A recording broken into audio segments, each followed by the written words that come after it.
and KDCM. Wish you both luck in the upcoming match. Um, I'm not sure what place either of your teams are in, but um, you guys are still relatively close, right? If one of you guys stomp the other ones, they might overtake them. Listen here, Level. Listen here, Nate. Don't talk over me, all right? Don't talk over me when I'm talking, all right? We're not about to lose to some washed-up Mercstar spin-off unit led by Beyonce. I'm a genetic freak. I'm not normal. You got a like 25% at best chance to beat me. Then you add Polly Summoner into the mix, and your chances of winning go drastically down, dude. You got no chance. See, he's not wrong. Polly and that Summoner is going to kick your ass, Jay. See, the three-way run for the title, I would say you got a 33rd and 1 chance of winning. But me with Polly Summoner, we got a 66 and 2/3 chance of winning. Because 228 knows they can't beat us, and they already tried. So, Jay, you take your 33 and 1% chance minus my 25% chance, and you got an 8 and 1/3 chance of winning this ToC. Then you take my 75% chance of winning if we was to go 1-on-1, and then you add our 66 and 2/3%, and I've got a 141 and 2/3% chance of winning tonight. Listen here, Nate. You can't talk here like beating 228 is impressive. Because if it was you on that Alpine drop and we were going to shove that Skulk Mesh up your ass, you would have been further behind than Archon Adam Steiner. All right?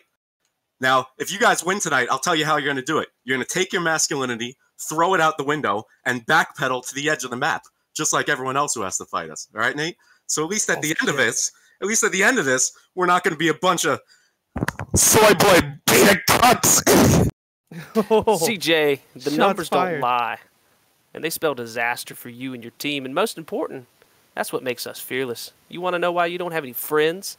It's because you're so threatened by anybody that doesn't like you. Jay, I want you to take a good hard look at what a woman is. A real woman. A classy woman. I want you to take a look at what real divas look like. I want you to know that forever, through these fearless eyes, you'll always be that pathetic little HHOD pilot from New Jersey. My heart. Oh. I can't. Bird. All right, so basically we're throwing in the towel. That's it. Hey, good luck, man. Love you guys. Screw you, Level. Love you too, Jay. That was some nice shit talking. There. All right. Let's see if either of them can put their money where their mouth is. Yeah, let's see. That was some heavy duty shit talking there. Let's see what both teams can do. Welcome everyone who's watching to our latest MWO Mercs cast. I am going to be your caster, Dubious Squirrel, and I'm casting with my good buddy Level 198777. It's level 98777. All right, the one like is an L. But good try. Don't make me fight you. No, we're here to watch these guys fight. I'm taking Jay's side on this one since you are CSPS. So if Jay wins, I get to go neener to you. Oh, it's going to be like that, is it? Okay. Oh, absolutely. They started it. We're going to finish it. Oh yeah. All right, both pods are ready. This is the 1v1. If you are just tuning in for the first time this week, for a match this week, this is the Marauder 2C8 with 4 ERPPCs and a standard engine. One is in the CT, one's in one side torso, and 2 are in the other side torso. Usually this comes down to who can delete weapons faster from their opponent is the one that usually wins this. So this will be definitely interesting to see. Both teams spawn, this is Canyon, not a Solaris map, and both teams spawn in Bravo on the furthest points from the map from each other. So not only do they have to find each other, they have to kill each other. Or they can run around the map looking for each other the whole time. But if that happens, we'll steer them in the right direction. Both teams are ready to launch. If you're ready to launch, then I'll click it. We are takers in.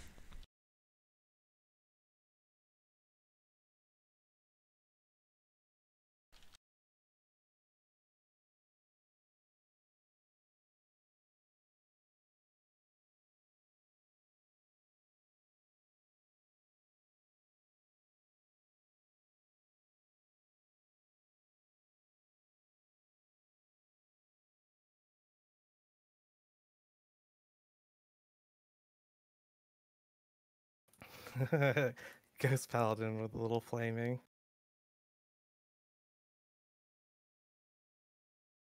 Do they both have the right variant? Yep, they both have 8s.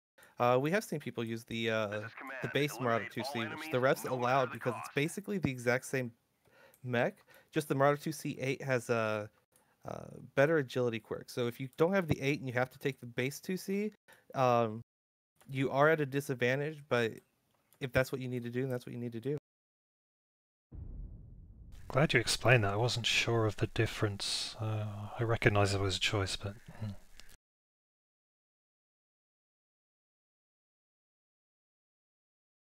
And now I'm checking out Invictus's paint job while these two guys look for each other. At least they're both heading towards the southern side of the map, so they might run into each other a lot sooner during the Nod versus RJF earlier today. Invictus has a pretty decent paint job. He's going with that military themed camo. I think it's a woodland pattern. Actually looks kind of cool. What's Ghost Paladin doing? Looks like he tried to do a poor man's golden mech. That is the worst shade of yellow I've seen in my life. Bad Ghost Paladin. Blends in with the background. I like it. It kind of does. It kind of does. I guess they both went for a type of camo that works on this map. I'm not sure how well it's going to work in the end, but I like the extra thought they put into trying to get an advantage. It's the effort that counts.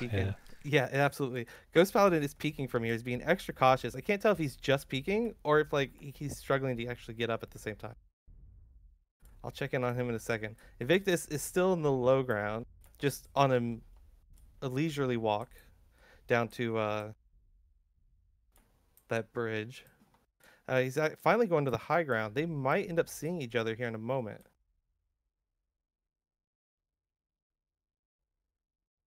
Ghost Paladin's finally decided to get up. He's walking to the right. He's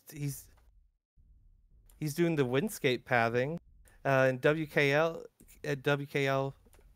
match, windscape went on this side pathing. In the exact same way too. Invictus might actually see him first. They're definitely going to see each other start popping. There we go. Actually, Ghost Paladin gets the first shot. Ghost Paladin does more damage than Invictus does. Or no, sorry, they did equal damage. Ghost Paladin does drop a strike, clips Invictus for just a few damage points. Invictus drops a strike. Ghost Paladin might actually escape it, and he does. Just waddles his way out of it. Invictus dropping back down to the low ground. Looks like he's going to try to reposition. Ghost Paladin's actually moving forward and into the high ground. He's going to see if he can't spot where Invictus is moving. Don't think he will, though.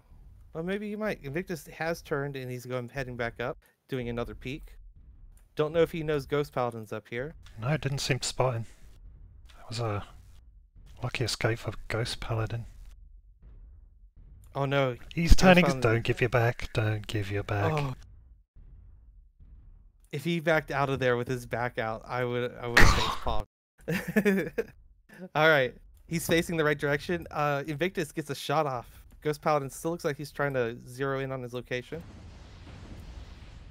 Double taps Invictus. Invictus just getting one more shot off on Ghost Paladin. Very even damage so far. Yeah, they are just slugging it back and forth at like 600-700 meters. Ghost Paladin drops a strike on Invictus. Invictus eats the whole air. Is Invictus going to drop one back on Ghost? He does not. I don't know if he is out or not.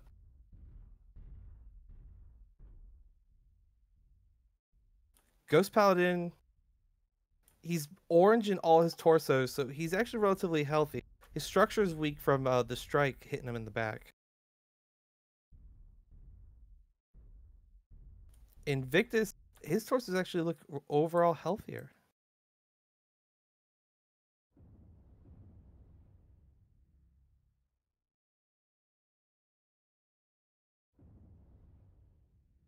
Ghost Paladin's left side torso is now cored out. Good strike on Ghost. He doesn't take any damage from it. Looks like Ghost's losing this quite badly. 55 for 61.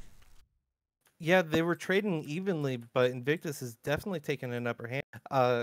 Ghost Paladin has to be a lot more careful because both his side torsos are now open and his CT is cherry red. He's actually more worse for wear than his 51% might suggest.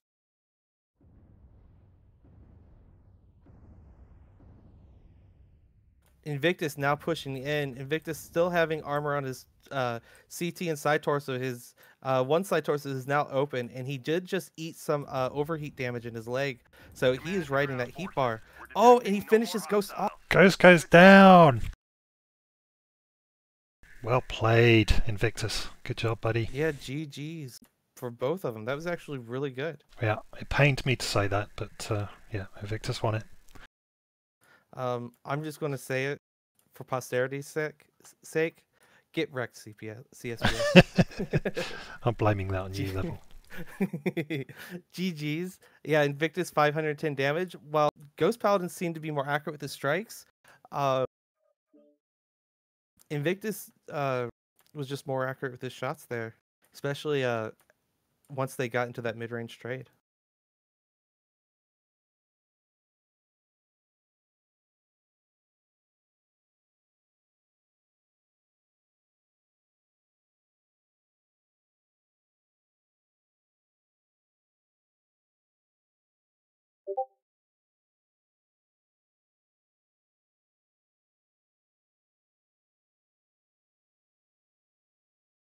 Wait.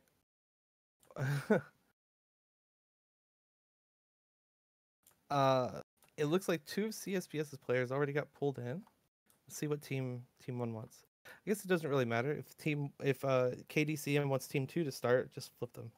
All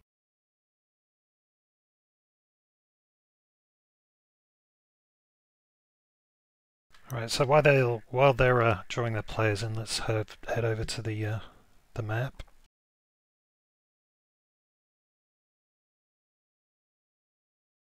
Have a little chat, see what we think they're going to bring for Drop 2.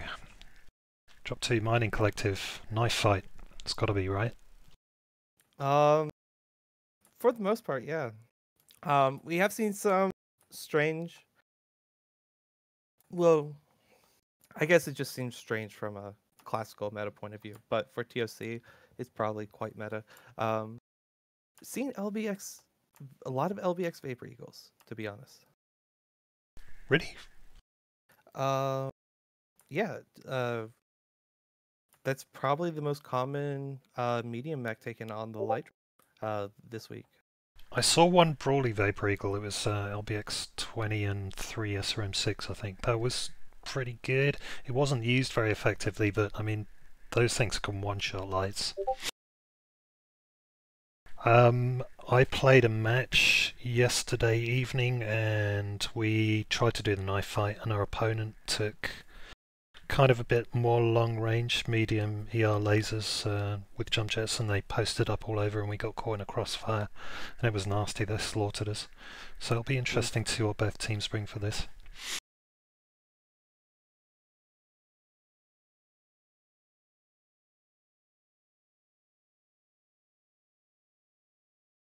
After being beaten so badly, I'm kind of favouring the crossfire. Get up on the high ground on either side, and I've seen teams talking about running the Echo 4 high ground, like right here. Yeah, I should be marking this on the map. Just a little bit. Yeah, kind of up here and up there. So Delta 4 and Echo 4, Crossfire and Theta. But that only worked because we ran straight into Theta and like clumped up on it like idiots. So they dropped strikes on us and we didn't really move. We didn't have a game plan, and yeah, we paid for it. But these two teams are both in Div B, so I'm expecting a lot more dynamics from them.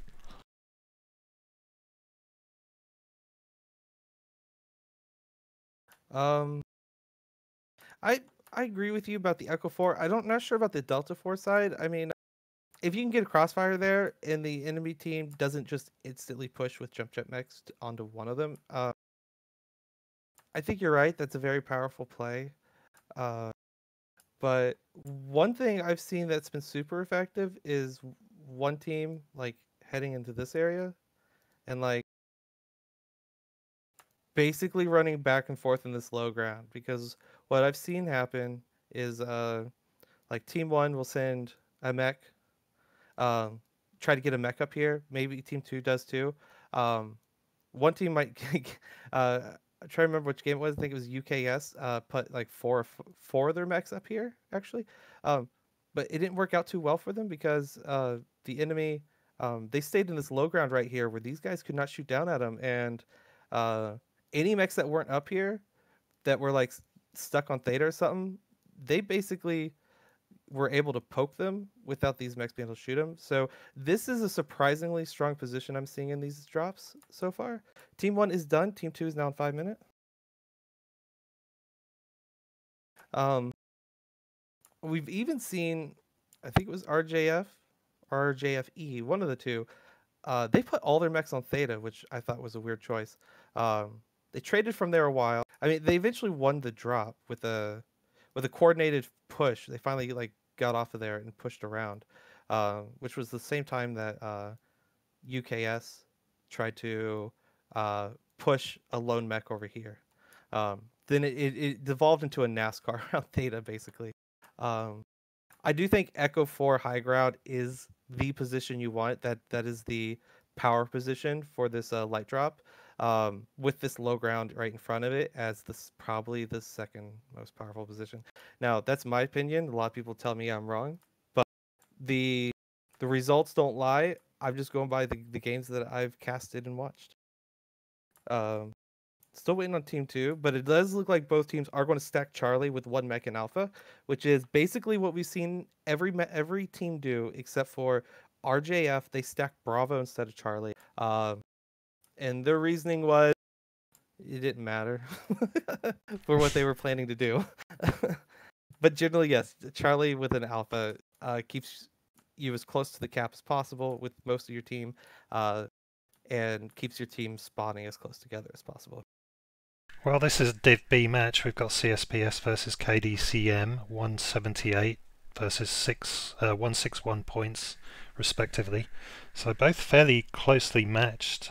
Should be interesting to see what both of these teams come up with. I know both teams have got very good players on board.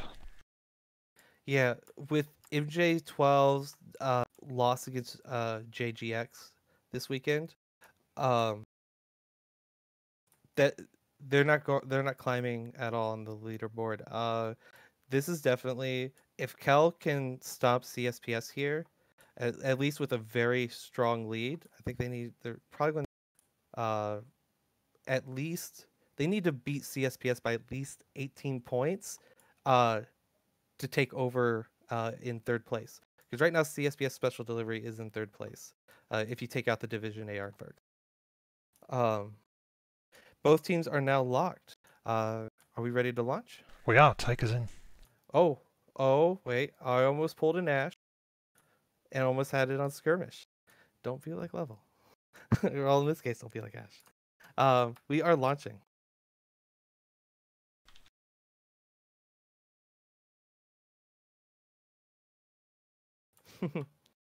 Checking the chat real quick. I see people typing join Ismo. If you look at the screen, it says we're not Ismo, because technically they are not.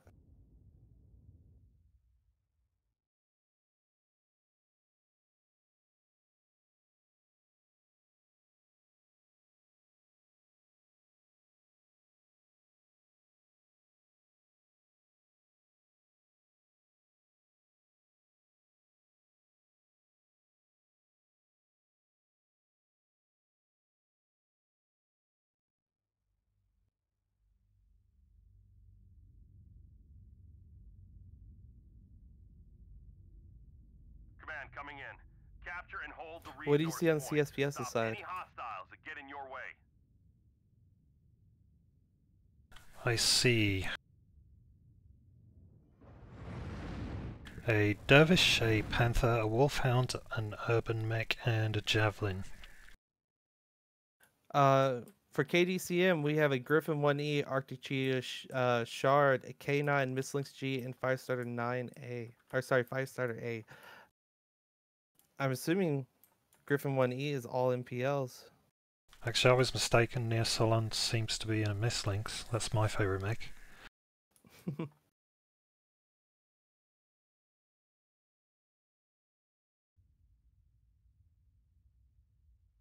KDCM has a mech in the high ground, and the rest of the team is in that low ground that I mentioned earlier. CSPS looks like they're putting all their mechs up on the high ground because I see 3 up there with a 4th. Oh, sorry, I see all 5 up there now.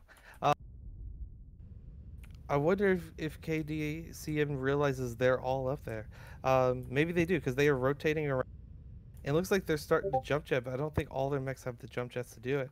Our cheat is actually jumping backwards away from the team, probably just to try to get some shots on. So far, that Shard probably shouldn't have done that because he ate a lot of damage coming back in from that strike. K9's starting to eat some damage too. Invictus taking an early slap in the face, 59%. Yeah, he's going to be done for soon. Oh, Jay and this Misleaks are 2v3ing the Dervish, Javelin, and K9. Jay is now fully surrounded, and they are trying to focus him down. The Firestarter is now finally getting up into the fight. The K9 cannot get up in the fight. All he could do is be on his side, stuck on his on the left side of the point. Jay goes down. So does the Dervish. It's a 1-for-1 trade. There goes the Arctic Cheetah Shard, who I thought would be the first to go down. Nate jumping up onto another building in his Panther 9R. Stool Softener and Dreadnought are diving on him, trying to push him right off of there. So at the same time, the Irby is down on the low ground, just trying to hit mechs as they focus on the mislinks. Firestarter and K9 are now pushing on Dio and St. Pauli. They take out Dio in the K9.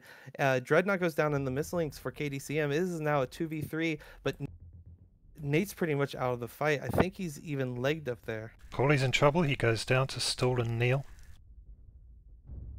Now a 2v2. Advantage goes to Kells for damage. Yeah, Nate's leg is one touch. If they see that, they're just going to jump jet up there and finish him off quickly. But this Firestarter actually might go down real fast. His legs are just being tore into. Nate drops down. K9 sees that his leg is one touch. He alphas him, but doesn't get the leg. He's going to do it again. He still doesn't get the leg. You have to drop that leg now. There he goes. Nate finally goes down. All that's left is the Mislink. Mislinks is on the run. Near in the Mislinks, he's a very good light pilot. He's still fairly fresh. Not sure he's good enough to take these 2 people on.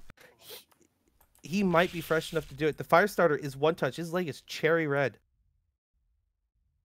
If he even gets just a few machine gun bullets into it, that Firestarter is done for. Controlled by the enemy. K9's the biggest threat. But K9's actually pretty damaged everywhere. He probably should just stay hard CT on the K. But he probably needs to get around and get to that Firestarter. He has to drop the Firestarter first, and then he could just scroll around that K9. He's still trading at range. His clan MPLs have a bit more range than the IS ones. Maybe he's just going to try to hang back and or sorry, he doesn't have clan MPLs. He has clan heavy medium lasers.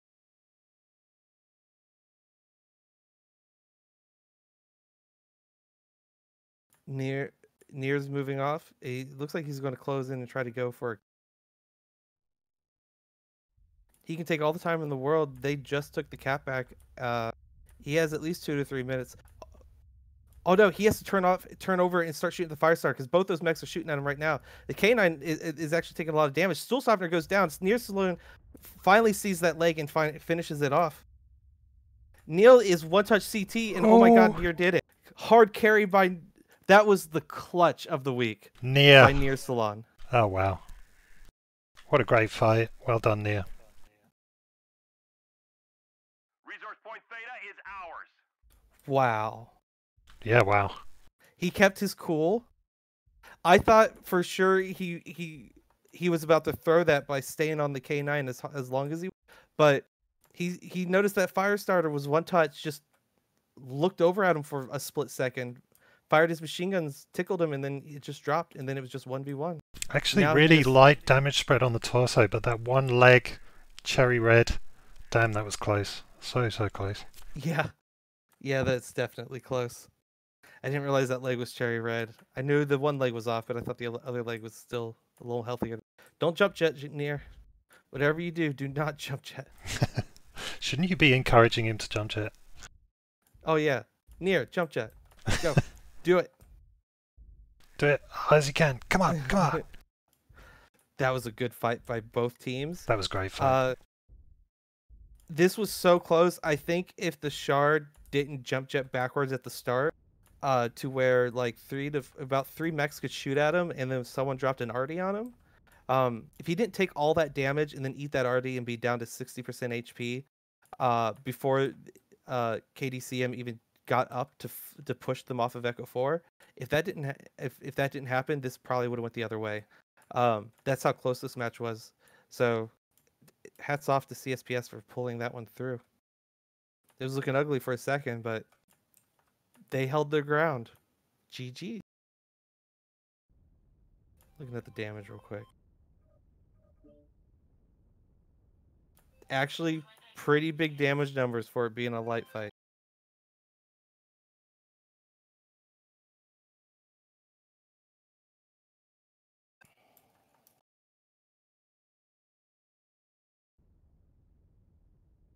Very good damage spread from both teams, actually. There was no particular weak point there. Jay didn't do amazing, but he still got over 100. Yeah, there was no weakness here, really. Good fight, both teams.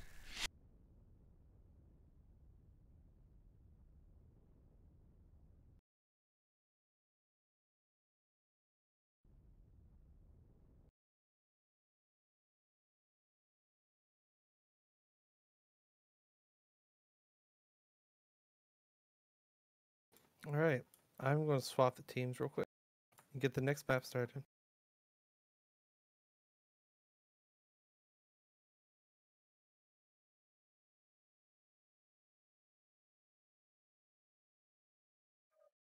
All right, Team 1 is now on the 5-minute counter.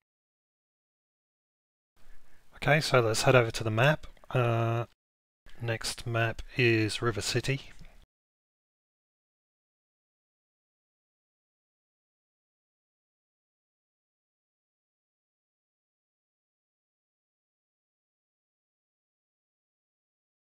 Andy Mech rated us with a party of 8. Thank you, Andy. The more the views, the merrier. Appreciate it, Andy. Thanks for that. Now, don't go breaking any headsets now. You've seen that meme, right? I have, yeah. It's great. He's a good sport about it. I haven't heard him complain about it, but he's a good sport. He's a good player, but he likes to he takes his game seriously sometimes, as we all do, I suppose. Yeah, I was gonna say all of us comp players, we all have our moments where we all take try this game hard. too serious. Yeah, absolutely. I know I'm a potato. I admit I'm a potato, but I'm a try-hard potato. So Team 2 side, I'm expecting at least one mech forming up here on Golf 5 and looking down towards Theta as Overwatch. I think this might be a brawl, though. I'm not sure. It usually devolves into a push/brawl. Once one team feels like it's their only chance, or one team feels like they have an advantage. But yeah, while you draw the lines for the red side, so we've seen a couple different things. We've seen GNX specifically did Overwatch and Gamma. RJF did it too, but I'll explain how it went differently for both of them. In GNX's game, they went with two Overwatch mechs in Alpha, and then they had 3 speed brawl mechs with MPLs that spawned in Bravo. Speed brawl guys went here to Theta. They didn't really take it. They just contested the area with the rocks, with all these rocks. And the Overwatch mechs were here. WKL they pushed up to the rock garden. It looks like they were getting ready to do a push up here, but they decided to push these 3 over here instead. So what these 3 did, which was probably the smartest thing they could have done, was they did not get out of line of sight of their Overwatch mechs. They actually kited the enemy. As the enemy pushed this way, they went this way. And then they just had superior firepower with the way their Overwatch was. And WKL pushed this way and then came back up. It was kind of close, but I mean, it was just a strong defense. It was a strong defense where a brawl. The only time I didn't see the map devolve into a full-blown brawl. Only like 3 mechs on GNX ever got into the brawl. But as, like your line from Bravo to Epsilon, yeah, I've seen the people put Overwatch mechs there. You can get like Pop-Tart ATMs over on the Citadel, but that's cancer. Team 1's locked. Team 2's on 5 minutes. But Team 2 looks like they're almost ready too. There's this map is I love it. It's a pretty simple map. Your enemy's either going to be up in the north, in the middle, or down south on either team. So it becomes pretty easy. You don't have 100 directions where your enemy could be coming from, which is nice.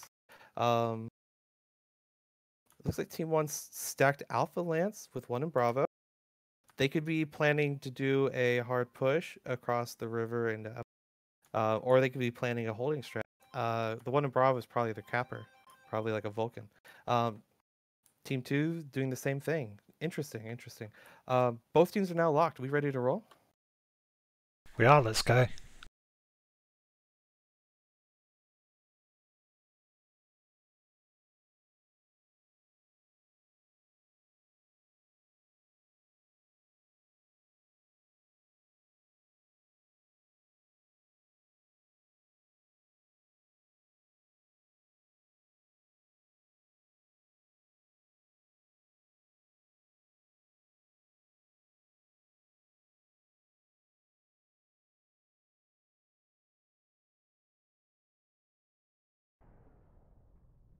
I'm excited about this. This matchup. While KDCM won the 1v1, CSPS won drop 1. CSPS is at 11. KDCM is at 7? 6 or 7 points. You know, for as much trash talking as both teams did, they're being too nice to each other. They are. We need to see more brutality, way more. Command coming in. Capture and hold the We're bloodthirsty people. Stop any hostiles that get in your way.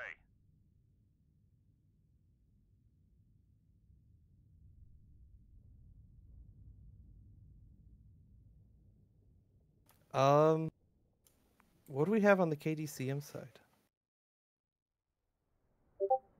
We have a Findy, a Black Knight, a Huntsman, is that? Vapor Eagle A, and a Kintaro, kind of brawly. Oh, that is an absolute brawl deck. It is. For Comstar, we have a Dervish 6 MR, Bushwhacker X2, Vulcan 5T, a Vigal 2, and a Night. I got to double check this Night Gear, but they might be planning on 3 brawlers with 2 range mechs. Yeah, Nate's Vapor Eagle 2 is 2 LB10s and 1 ER. That was the mech I told you was the most taken on the mining drop so far. Kel's making an early push straight down from the airfield across the open water there, getting into the towards Upper City. Will they take it? Don't think so. The Black Knight I thought would be MPLs, but he is just classic laser vomit. Vapor Eagle is definitely an Atlas build. 1 LB20, 4 SRM6s with Artemis. Kintaro picking up the it looks like CSPS gets the first shots, but yeah, they've definitely seen each other. Took a bit of damage.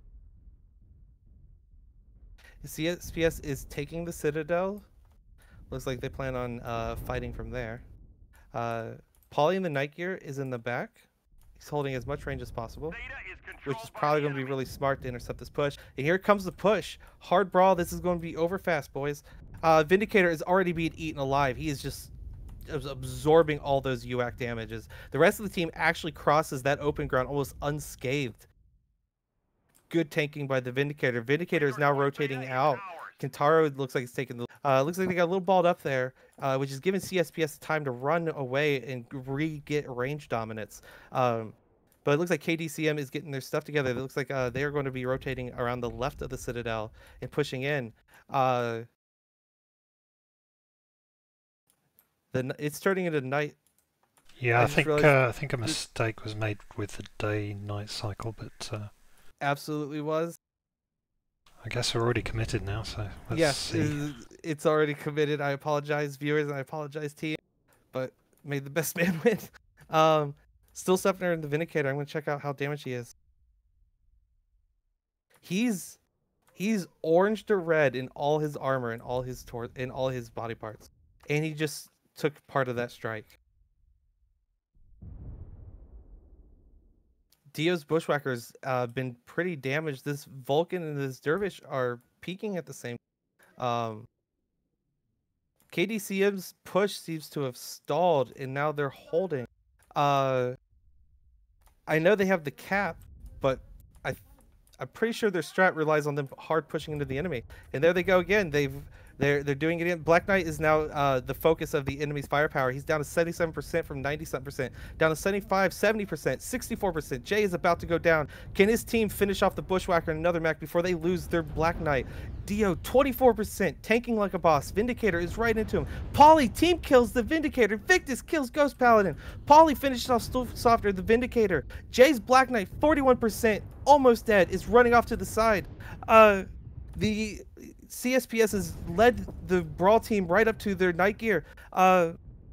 Jay finally goes down. Nate takes a nosedive. This is now 3v2.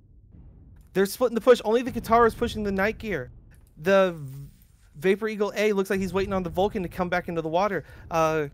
And there he is. He is on the Vulcan. The packet is trying to re-get into the fight. It looks like those two are going to take on the Vulcan while the Kitaro 1v1s the Night Gear.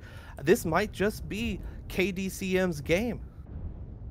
Vulcan just eating punishment, trying to get in there to save Polly, because that's what's left of their firepower, but they just don't have the HP.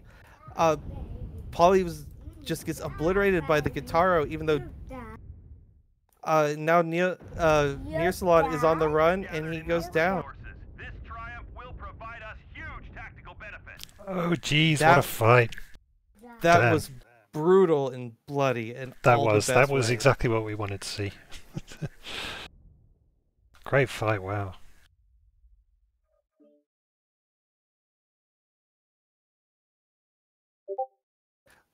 Huntsman Packet doing all the damage.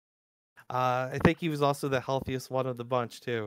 A Packet with as much SRMs as it can pack into it, with as much heat dissipation as it can do, very dangerous mech.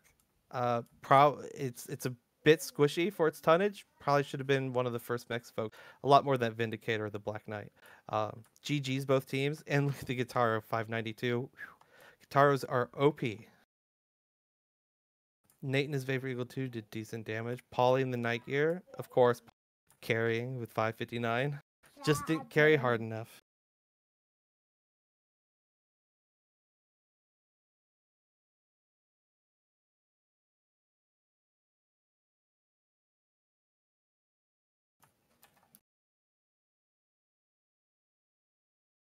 Okay, we're 2 drops in by my count, ignoring the 1v1. It's a win and a loss for both teams. KDCM on 17 points and CSPS on 14 points, still all to play for.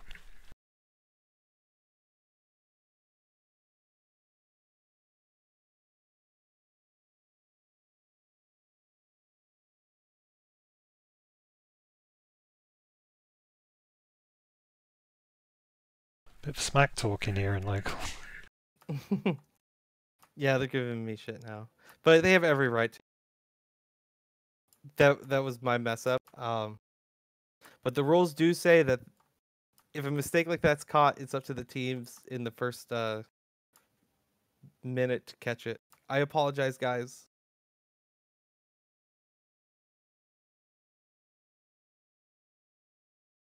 Both teams have been switched to their appropriate teams now. It is now on the next map. I have to step away for 30 seconds. I'll be back while we wait on these teams to lock. Okay, while Level's away, let's head over to the map and see if I can waffle on for a few seconds. I'm not very good at this, but I'm going to do it anyway.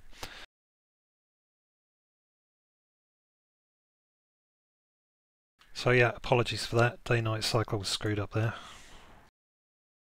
Next map is Viridian Bog. This is a tricky map. Lots of verticality, high-low ground. Theta, of course, both teams fighting over Theta.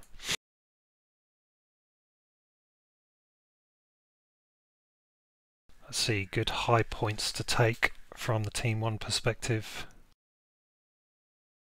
Golf 5 is popular. Gives you a nice firing arc over there towards Theta. As is, I think, around the Fox 5 position. From the other side, Echo 7 to high ground points there, really good for Overwatch. Alright, I am back, and I see that they did not stop harassing me in chat. No, it's Well, at least still, the team. they're still going.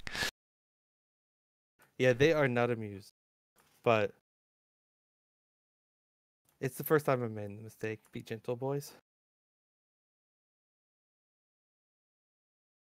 I'm expecting both teams to send one pilot to try and take Theta and counter that move. The rest, I think we'll see a split between high ground Overwatch and maybe Brawl. But you never know. KDCM did take an all-out Brawl deck for the last map, so they might try and do the same thing here. Whether it'll work again on this map with such great high ground Overwatch positions, I'm not sure.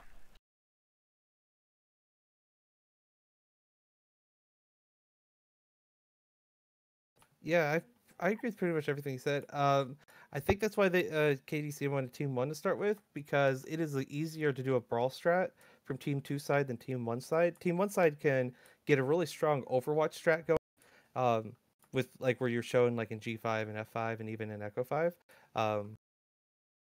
It's a bit harder for them to do a brawl strat because there's a lot of stuff that can get in your way if you're trying to get Overwatch over or if you're trying to get in on Theta. That, and you have to give up a bunch of like really good positions, like in Echo 5, Fox 5, and Golf 5. Team 2, you don't really have really good positions. You got that one in, you got a couple in Echo 6. You can get a couple Overwatch mechs.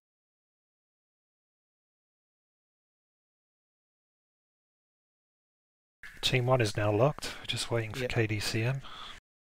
Yeah, Team KDCM is on the clock. I'm expecting them to do a brawl strat. They're either going to go, they might do what RJFE did and run basically almost to Epsilon before they just go straight down south. Because if they try to push through Theta or even through Echo 6, that can be very dangerous for them, especially if the enemy team has Overwatch positions. Because there's a lot of spots where if you have long range mechs with jump jets that can get up there, that if a mech doesn't have jump jets, they can't reach you. So I am curious what they're going to do. I expect both teams to probably bring a linebacker to try to get cap control.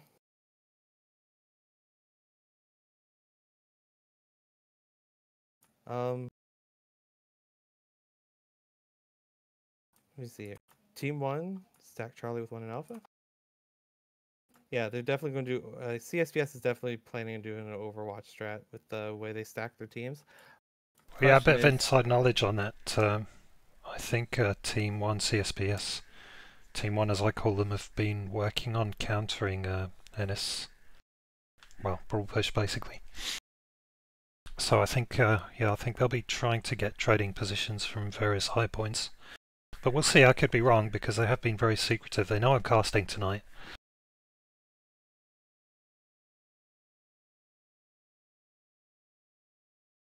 All right, KDCM is finally moving their mechs. CSPS is going at 375 tons. It's pretty beefy. That's near max tonnage.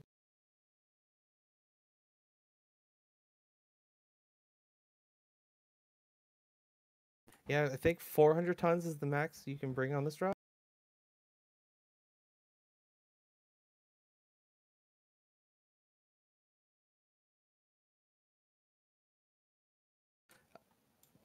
Team 2 is all readied up, just waiting for them to type in locked. They have locked. Are we ready? All right, take us in. Can you double check? Yes. Time of day is set to day. For all the haters out there.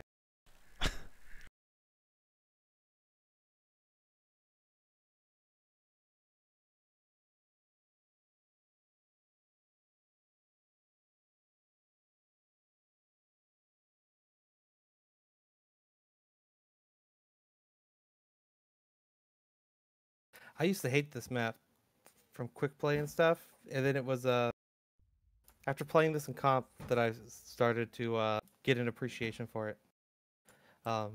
There's so many places you can put mechs. It's almost a little overwhelming, but I mean, what's nice is you know that the enemy is basically only coming from one direction. There's not much wiggle room. It's hard to sneak around the outside of the map, unlike something like Frozen City, where we watched Simrog run a gargoyle around the outside of the map in the lake, all the way to the enemy spawn.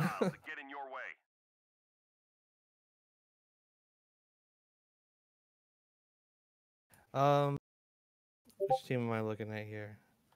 Looking at CSPS. We got Polly in a Summoner, Dio in Annihilator 1X, Nate in a Night Gear B, Near Salon in a Rifleman 2C, and Ghost Paladin in and Linebacker is charging on his way to the cap. What do we have over on KDCM? KDCM, we've got Black Knight and Orion. Another Orion as Zeus, is that? A linebacker. So, yeah, it's looking like another brawl push. Yeah, Zeus and Linebacker are already engaged with Ghost Paladin's Linebacker, but they haven't gotten any shots off, but they've actually combined almost 20%, 10% each. Linebacker just keeps peeking. I don't know how much more of that peeking they can take. Okay, so they're finally pulling off. They got the cap. It looks like they are going to stack up against this Echo 6 wall. If anything goes down on the cap from up here, especially if they have... They don't even need our-mounted weapons. If anything stands on the cap, you should be able to shoot it down at it.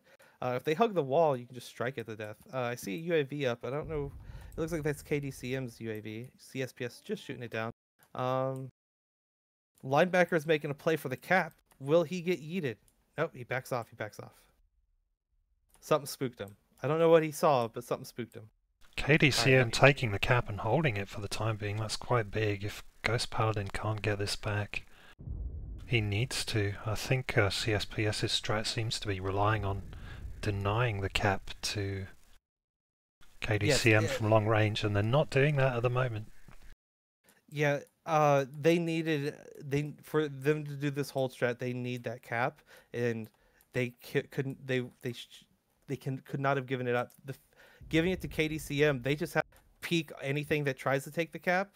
It looks like their mech got a little too far away. Jay probably should have stayed closer to the cap.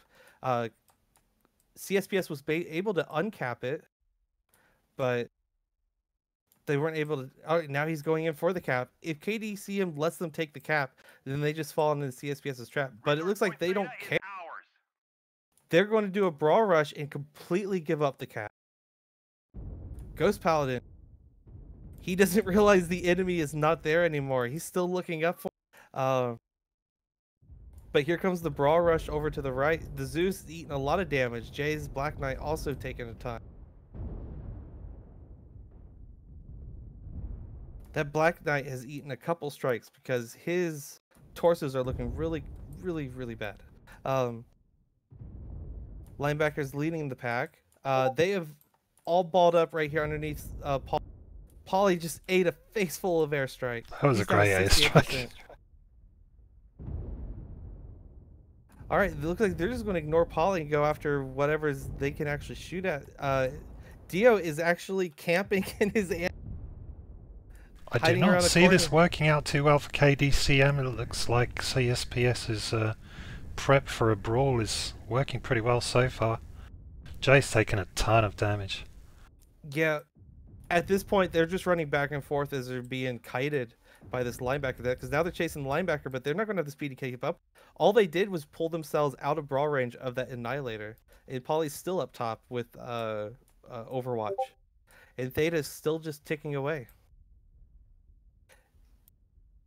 I don't think KDCM has the health for this at this point. Comstar is completely... even if they overrid and started cooking, they could still output enough damage to finish off these mechs. KDCM should have held back over at the cap when they had control over it. It just not gave up control, forced CSPS onto their footing. Instead, they played right into CSPS's game and their strat that they wanted them to. Pauly's eating a lot of damage up there. I don't know how long he's going to survive, but Jay is basically one touch.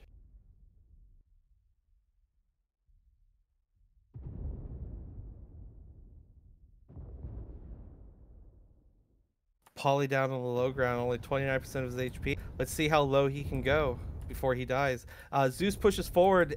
Dio's Annie clips him in the side. Zeus goes down, insta-death. Jay insta goes down. They did not know that Annie was just waiting for them. Stool Softener in the Ryan V is just eating so much damage. Neil goes down. This linebacker is about to drop too. Pauly down to 19%, 15% HP, still alive and kicking with the summoner. Don't know how that's possible. And there he finally goes down. This linebacker is definitely going to go down here in a second. There's no way he's going to take another kill with them. And that's good. Will provide us huge tactical benefits. Actually, Kel's doing very well there to pick up 2 kills. I mean, good on them for that. But I think CSPS had the better side there overall. Certainly for countering a brawl push, which is what Kel did. Oh, well, that was a good game. Yeah, I agree. When Kel was able to get that cap, that was devastating to CSPS. All they needed to do was keep the cap. At one point, CSPS was going to have to come off their high ground and off their perches and push them. That was a huge mistake to decide to just push into CSPS, because CSPS planned for that. They obviously had a deck that was based off of taking the cap and then kiting the enemy into their firing lines. GG's both teams. It's still a good display, fun to watch, but I think that brawl kind of fell apart there pretty.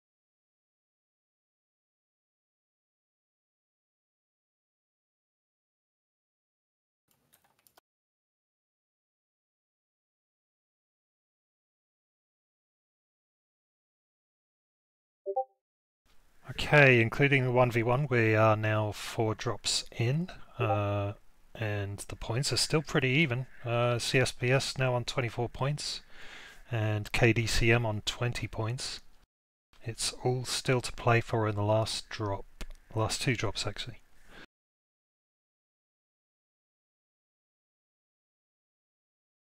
Over to the map. Alright, Team 1 is on the 5-minute counter.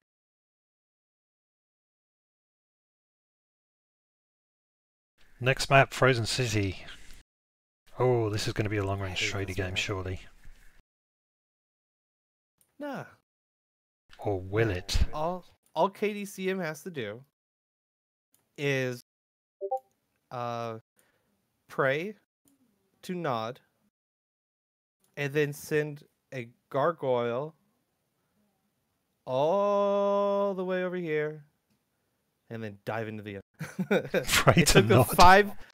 It took them 5 minutes to do it, but they did it. Oh god, really? Yes, really. And it worked. Oh jeez. SRM Gargoyle for the win, guys. RJF played really good that match, but once that Gargoyle got into him right, they panicked a little bit, and then they got kited by him. Hang on. KDCM are on Team 1, right?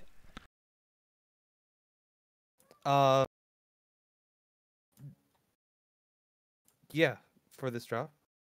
Okay, so I don't think CSPS are going to be doing that kind of maneuver from Team 2 position. Oh, that's right. Okay. Let me look. I can fix this. I can fix this. All right. This is what KDCM is going to do. They're going to spawn an alpha. They're going to go all the way around here, and they're going to come up to here. Guarantee it. They're going to take the power of Nod. So we can expect the first couple of minutes of walking.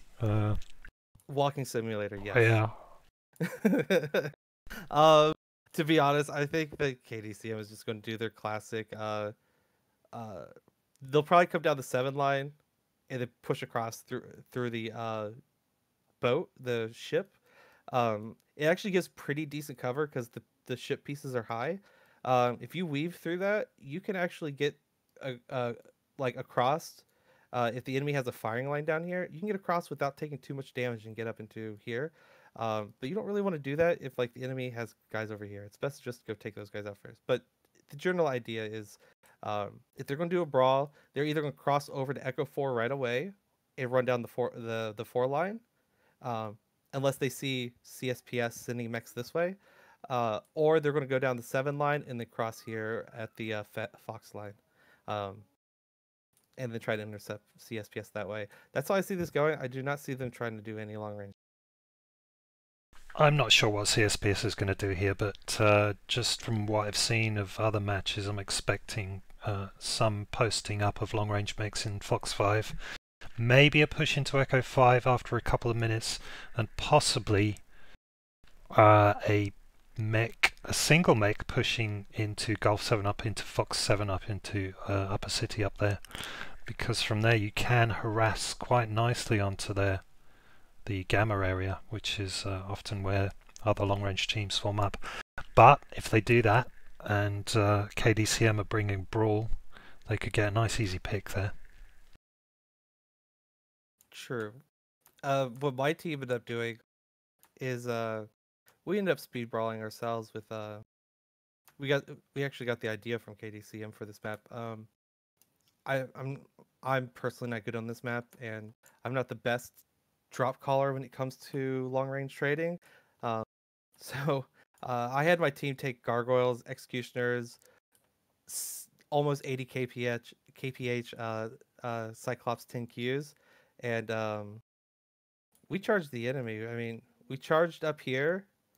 Enemy ran across here to get back into range, right? Which we saw. Our light mech was able to scout that before they even got across D4, and we already turned, and we were about right here by the time they set up in Echo 4, and we just dived on them. It was a 5-0, but brawling is hard on this map, and I learned that you need to be going 81 kph, or at least close to that if you want to make it work. Team 1 is locked. Team 2 is now in 5 minutes, but it looks like they're ready. They are now locked too. All right, you ready to get this party started? We are, let's go.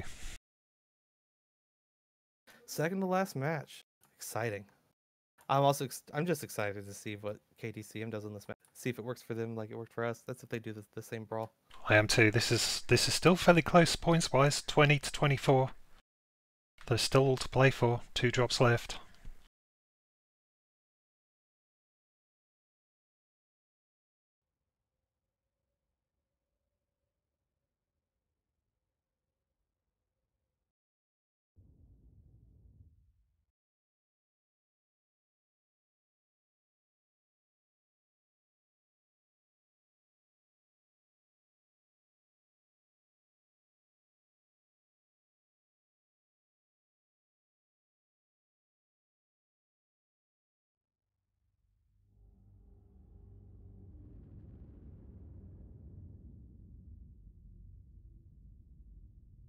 Command coming in.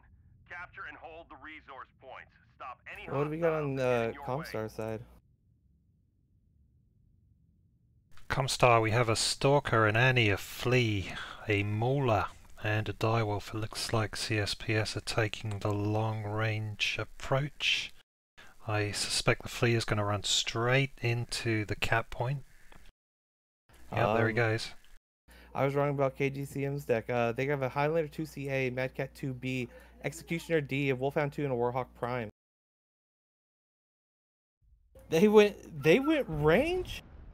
They brought all the PPCs. This is a first. Well, Mad Cat's still a DACA cat. It's still your average DACA cat. But still, this is not a push brawl deck. It is not. This has just turned out to be more interesting than I thought it would. Well, okay. I know. The trade wars begin. Donald Trump with his tariffs. Build that wall. Polly's already taken a couple small hits. I thought this Mauler was being lit up, but no, he's actually lighting somebody up. He just has all the ACs. Yeah, CSPS went with a lot of AC2s between that Mauler and the end. Oh, between the Mauler, Annie, and Direwolf. I think CSPS just got a good strikeout. Warhawk's down to 89%. This is interesting. It's kind of turning into a bit of a NASCAR. Oh. Hang on a sec. This Executioner, Warhawk, and Highland are all stuck in Delta. They are now strike bait. And there they go, get struck again. Ghost Paladin and his fleet is trying to take the cap. Dio's over there on his own in Stalker. I think he's going to get picked off shortly. Oh yeah, I just see this Mad Cat rolling up on him. This is not what I was expecting at all. Oh no, Mad Cat went out in the open too far. He is almost dead already. He was winning his fight against the Stalker, but when the Stalker backed down into the low ground, he tried to dive on him, but those AC2 mechs had good overwatch. Neil! Mad Cat's almost dead. I think this flea might actually be able to pick him off. All he has to do is get a few scratches in that CT.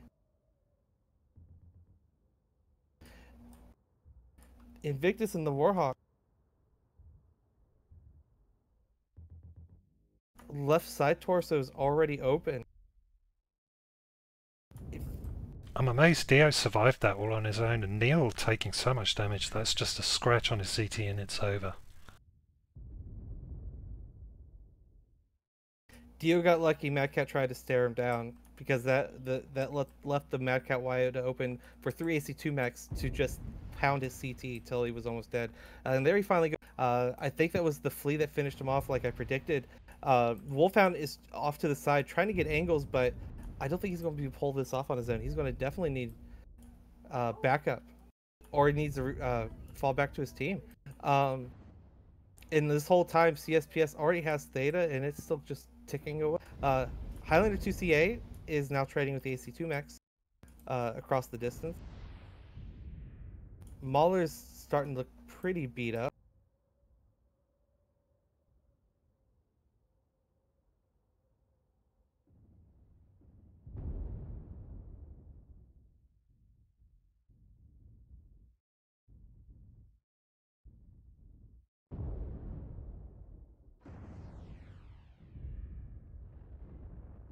Ghost Paladin and his fleet, it looks like, I'm not sure what he's waiting on.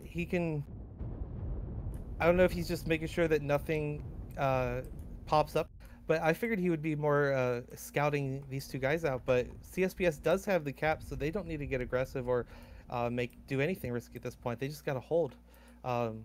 They're winning all their trades. They have the cap, and they've already taken out one assault mech of the enemy team.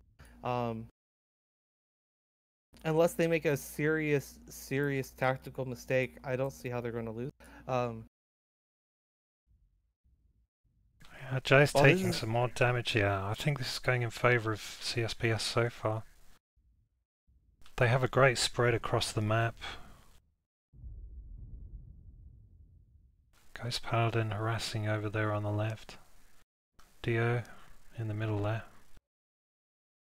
Let's see what things look like from Kel's perspective.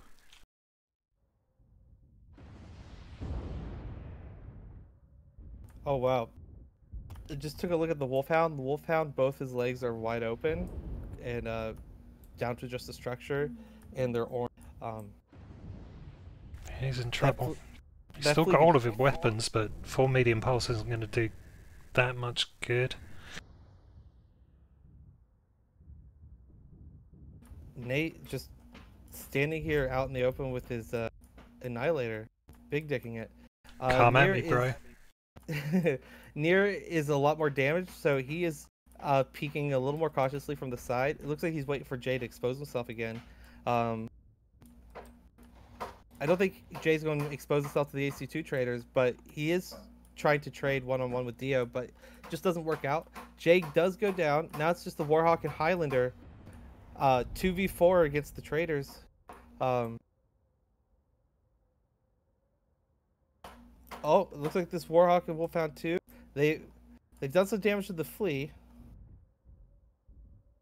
Yeah, I guess Paladin definitely took a slap in the face here. I'm not if it's not going to be enough though. CT.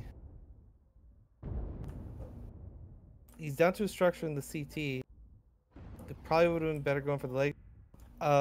Flea is heading towards the center again.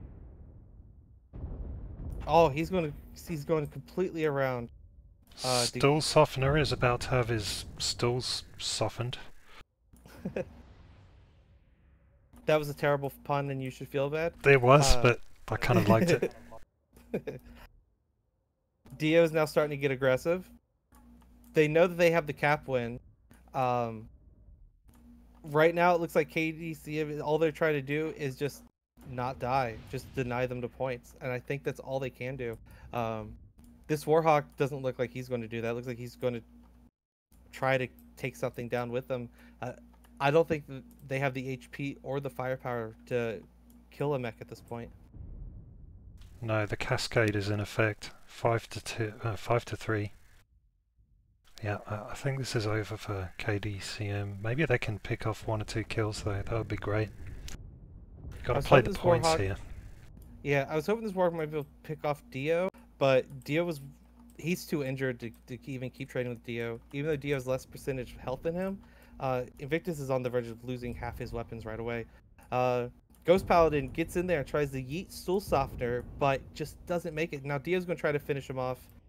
He is almost down. His back, there he goes, Dio with the butt shot. Invictus takes a double tap at the Flea and wisps Flea's mask. OP, please nerf. Nate has joined Dio, and now they're pushing up. It looks like they're not going to let KDCM deny them the point. But that's absolutely what it looks like KDCM is trying.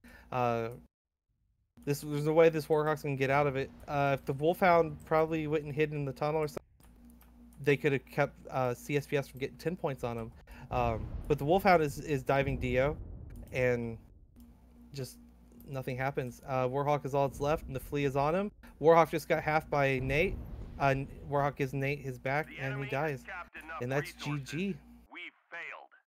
That is a complete wipe for CSPS on KDCM. That was. You got to give KDCM credit. They played that well out of their wheelhouse. They've always brawled that map so far that I know of, and they've taken on some of the better teams who do trading better, and they've stomped them with that brawl. But they tried something different. It's a shame that it didn't work out, but my hat's off to him for trying. Still softer in that Highlander 2 CA though, almost 800 damage. Like, wow. You're spreading your shots too much if you do 800 damage with ERPPCs and don't get one. I'm just saying. St. Polly and the Direwolf, also no kills, but 826 damage. Polly, get good. Aim better. Stop playing with your food, guys. Dio and his Stalker also did an excellent job.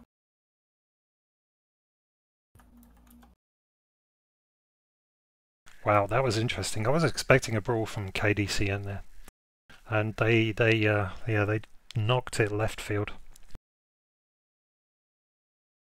Didn't work so well for them. I'm not sure if they had the time to practice that. I don't know. Maybe they started off as a brawl and then decided at the last minute. What do you think?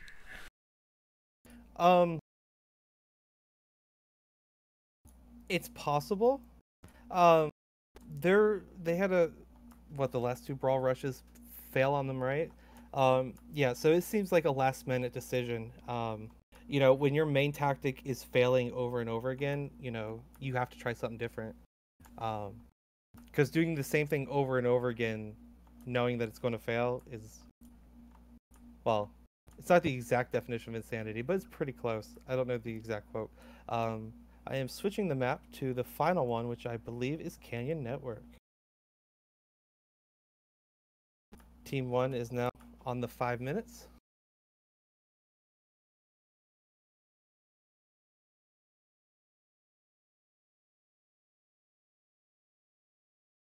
Alright, final map, Canyon. Let's go over to the map screen.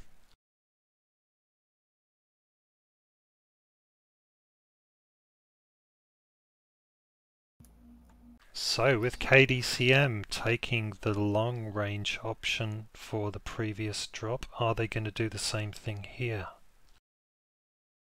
They'd be insane to try it again. It went even worse than the Brawl Strat did. That sometimes happens when your team, you have something planned out and you practice it a lot, and then when it comes to game day, you're the team you're facing. They've spent their entire week practicing how to counter that the strats that you plan. It doesn't happen all the time, but sometimes you hit those matchups where you're expecting a team who always does long range or mid range trade and avoids a brawl with a passion, and then when they do brawl you, the only reason they're doing that is they know that you're probably going to do some sort of like weird strat, and they're just going to cut into it and stop it. I definitely expect KDCM to do a brawl. They are team 2, right? Yeah, so they should be coming around down here. I expect the main fight to be here on the 5 line. Now, one thing I am noticing is generally, not always the case, generally the team that puts the most mechs in Charlie to do the main push down the 5 line, it's generally the team that wins. The only time I didn't see it work was we watched we watched Nod try a Lerm strat, which was super interesting, but it fell apart when their Lerm mechs should have been back here to shoot at the mechs that were hiding behind this rock. Instead, their Lerm mechs got all the way up here before they realized the enemy was behind this rock. They did not fare very well.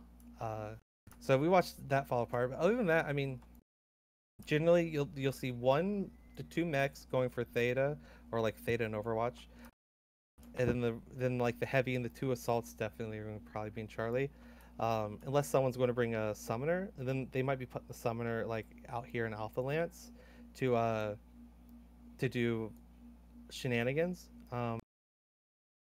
That's been semi-effective. It depends if the enemy team does stacks all their mechs in Charlie or not. If the enemy team doesn't, that could be kind of powerful. But the enemy team does, you're just basically leaving your 60 to 75 tons out of whatever fight is going. Team 1 is locked. Team 2 is now on the timer. Yeah, I agree with you. There's typically a lot of fighting over here in Delta 5. I mean, towards Epsilon area, I'm kind of hoping for something a bit different. Both teams pushing up here is what we see a lot of these matches going like. There is actually from Alpha a good position. You can actually walk up here with an Annie and take the high ground up here. I'm not sure if we're going to see that from CSPS. I doubt it. Yeah, I don't know. We do not know. But there's definitely at least going to be one light from both sides, I suspect, pushing towards Theta to try and take and deny that cap at least. They could be doing that. CSPS is only stacking 2 in Charlie.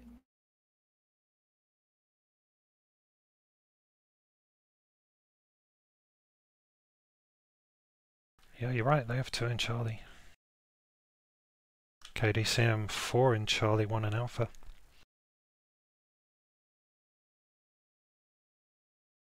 So it looks like KDCM are going to be doing the Epsilon push.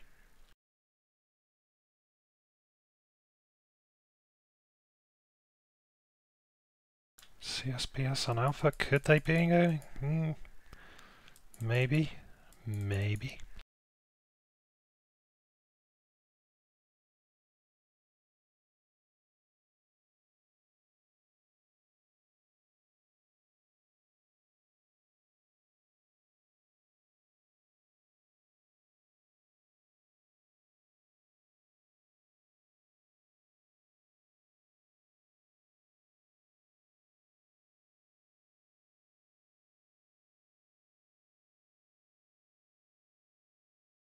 Anyway, looking at the points, CSPS now on 34 points with 2 wins, 3 wins, 1 loss, excluding the 1v1. And KDCM, 3 losses, 1 win. So 34 points to 21. KDCM need this last win, and they need to ace it. Can they pull it out of the bag? Let's hope they can. I shouldn't be saying that, but it makes for a good game.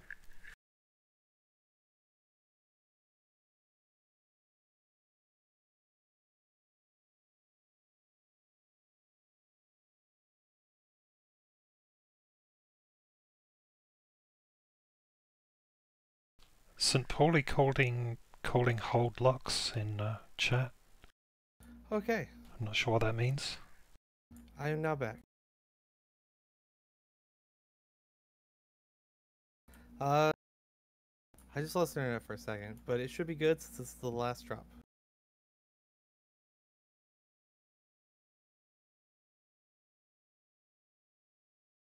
Mic test. Yep, I can hear you, buddy. All right. Sorry about that. I'm relogging into the game. Do you have Crown? Oh, I do. Okay. Did you get kicked? All right. I see Yeah. I see what's going on.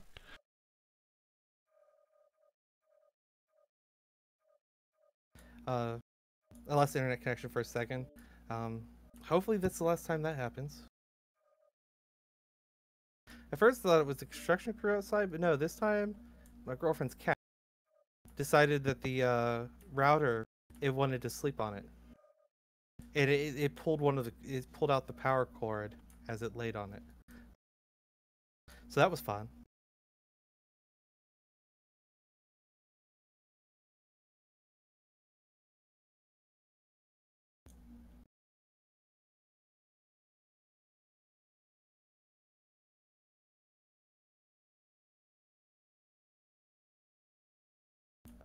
Still waiting on that invite? Yeah, give me a sec. Oh wait, I might be able to rejoin the lobby. Wait, I was able to rejoin lobby. We're good, we're good. And I got my thing. Okay, both teams are locked, I think, right? They are. All right, Jace then, is let's locked. launch this. Yeah, we're good. Let's go. This should be good. Last match of the night, guys. Hope you enjoyed the cast. This time Dubious took the lead. I think he did well. What do you guys think in chat?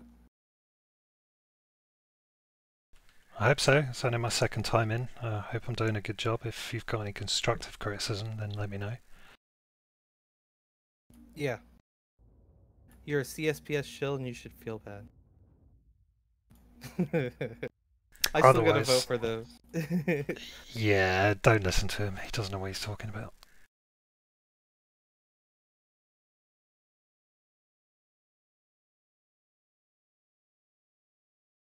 I'm looking at KDCM's max.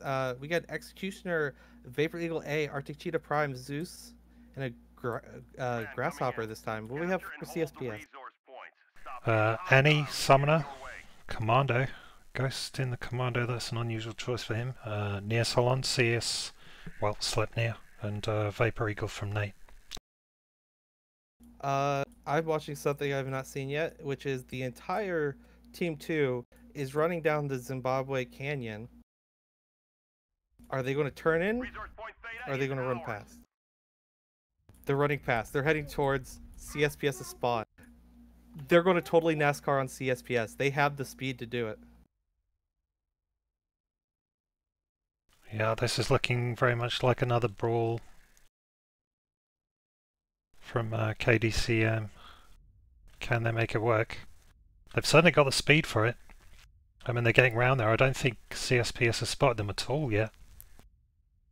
They have not. That's why I'm excited about this. This could work. Okay, they're going into the... Oh, they got spotted. Yeah, Neil's been spotted. Strike I think out they needed to Neil. get closer. Neil walk away from the strike. Good, good. Oh, barely dodged that. Good job. Nate and Ghost Paladin, the Vapor Eagle, and the Commando are holding Overwatch. I think the longer this takes, the better position CSPS is getting their mechs in. Because they now have a solid firing line with the Summoner, Annihilator, and Cyclops over near Epsilon. Yep, and they're going to push right into it. I don't know if this is going to go well. Maybe they should have dropped first. There you go. They're dropping now. Probably should have did that before you took damage, but it's okay. Strikeout. Still Softer barely dodges it. Jay getting hit by the Vapor Eagle from Kappa. They are hugging the wall. Oh, are they going to go up? They are going up. They're using their jump jets to go up. They are going to try to dive on the 3 mechs over there. The Vapor Eagle Commando see the trouble that the rest of their team are in, and they are trying to get into the fight and get to the rescue. Hopefully get some back shots. The Zeus is caught out alone with the Commando and the Vapor Eagle. They're probably just going to have to leave him and keep pushing. I don't know if he's going to be able to hold those 2 off while the rest of the team tries to finish the rest. This has become super risky. Oh, the Zeus caught on his own. I think he's going to go down very shortly. Let's have a look at the fight over here up towards Epsilon. Dio's being surrounded, but it looks like they're diving on the Sleipnir first. Near Salon goes down. Near Salon goes. EXE is down to 41%. They are focusing the Grasshopper. The Grasshopper and the Executioner are like one touch. Grasshopper goes down. Annihilator's still at full health. They walked right by him when they went for the Cyclops. I don't know if they saw the Annihilator there. They're already down to the 3rd mech. Archeetah goes down. Oh, Vapor what a Eagle scrap. The Vapor Eagle A with his SRMs and LB-20 is trying to get in there, but I think he just lost too many guns too early. Invictus in the Zeus, he somehow got out of the canyon when he was being chased by 2 mechs. Ghost Paladin and Nate doing an excellent job holding that Zeus from the rest of his team. They held him all the way down here where you see the 2 red UAVs popped up. They kept him there for almost that whole fight. He only got into the fight there at the end. GG's. Oh, that sucks that the push didn't work, but that was a good push. I probably would have did that push from Charlie Lance, not Alpha Lance. If they were going to go all the way around the outside of the map and then come up to the backside of CSPS's firing line, I can see them do it. But since they didn't and they came up and then just pushed across, they would have been better off just spawning a Charlie Lance. They would have got into those mechs a lot sooner and with more firepower. I think they had a really strong strat, and I think it would have worked. They just put it in the wrong Lance and went with a different execution than probably they should have. Other than that, I mean, GG's, like both teams. This was an excellent cast, and this was fun to watch. KDCM, I'm pretty sure at this point has been defeated pretty handedly by CSPS. With that said, the effort in the fight they put up was extraordinary.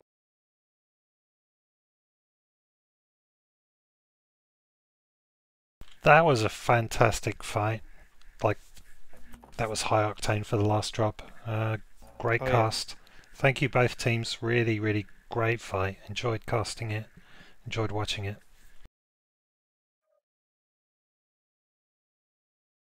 All right. Jay and Nate are here for interview. You ready to bring them in? Yeah, let's do it.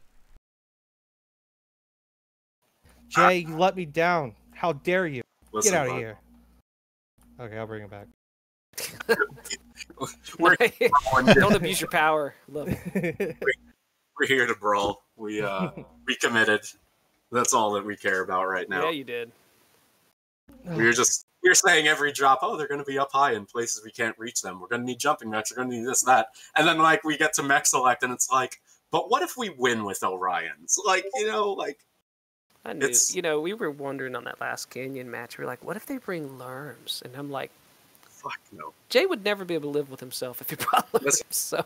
Listen, I might not have self-respect, but I respect MechWarrior Online. I can't even say that seriously. Good answer. Yeah, there's no way you could say that with a straight face, but that is an excellent answer. It's all right. We committed. We played Neil Diamond every game like we did, and Neil Diamond officially caught a drop off of you guys. So Oh man, y'all effed us up in River I City. I can't say any profanity. Yeah, we effed you up because you were blind. Yeah, fucking. Level was That a was plant hard. this whole time. That was hard to fucking see. 100% You can't go heat vision. intentional. Both of you guys get wrecked. I literally couldn't see anything. We couldn't Yeah, that see was my shit, bad. dude.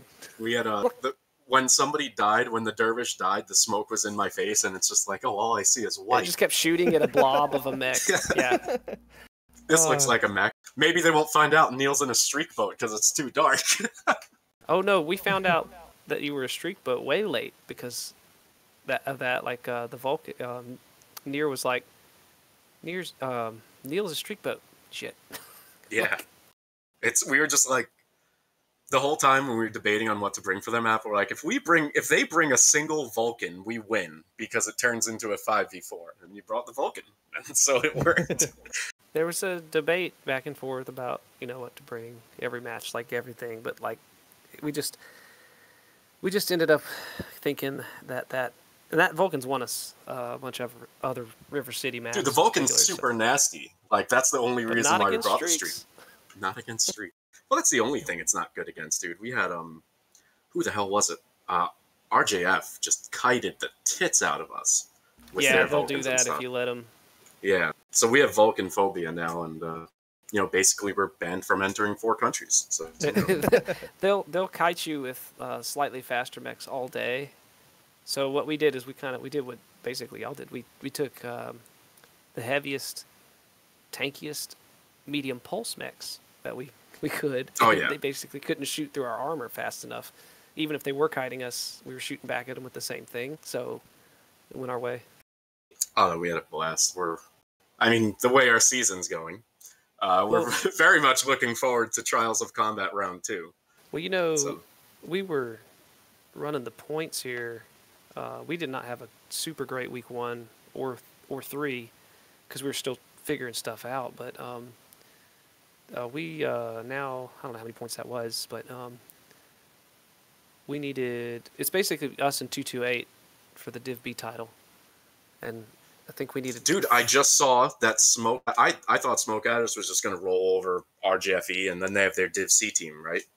And no, they turtled. They got like 26 points. It was a bad matchup for them. I thought they were going to get 50... Yeah, I thought they were really going to 5-0 them, but RJF Erie came out strong. It was like we were just waiting for the results like throughout the week. We're like, oh yeah, we'll see where everyone stands, whatever, see where we're into placing. Yeah. And it's like, oh well, we're spending the whole week. Oh well, at least we're going to be ahead of RJF.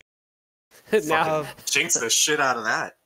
Now we don't have you guys too much longer, but I did have a couple questions to ask. Yeah, real quick. Oh yeah, now you're going to interview us. Okay. Yes, Jay, what happened with Frozen?